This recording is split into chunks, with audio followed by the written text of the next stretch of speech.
artists are always adopting new technologies, but the computer was no different. As far back as the 60s and 70s, artists were using the computer to create contemporary artworks and exhibit those works in galleries and museums.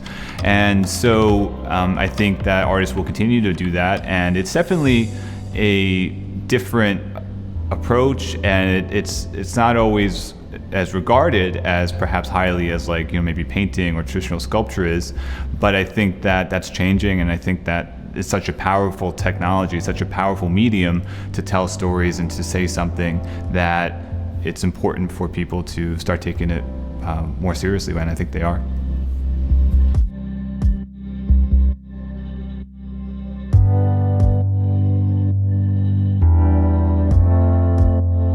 So I started getting interested in computer animation actually through video games, and I played video games as a kid like a lot of kids, and I began to explore how to make video games. Once I got a computer, I found that I was always gravitating towards the creative aspects of this technology, not just using the technology as a consumer, but trying to be creative with the computer. And in art school, I began to be drawn to art history and to these historical artworks, and I felt that I could use technology to create a dialogue about our society and our culture, and that led me to exhibiting in galleries and museums and led me to where I am today.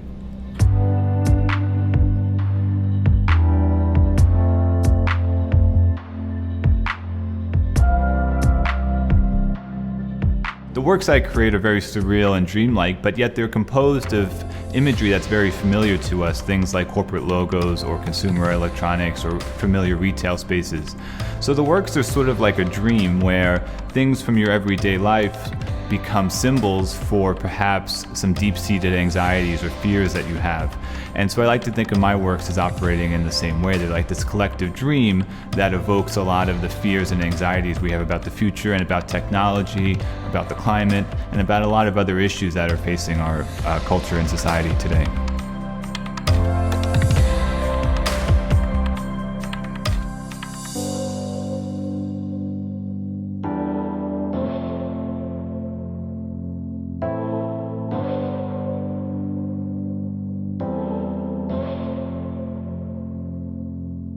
All of my work sort of centers around these long-form video installations that I make. And I tend to think of these as like a mythical world. I think of myself as like a contemporary myth maker in a way, where I'm generating these stories that are sort of mythological in a way. And from these worlds that I create, I then sort of extract the works into other mediums as well, such as sculpture and prints.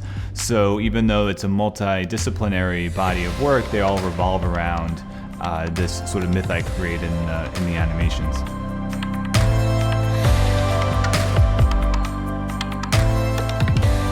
My name is Jonathan Monaghan, and I am a 2021 Sondheim finalist.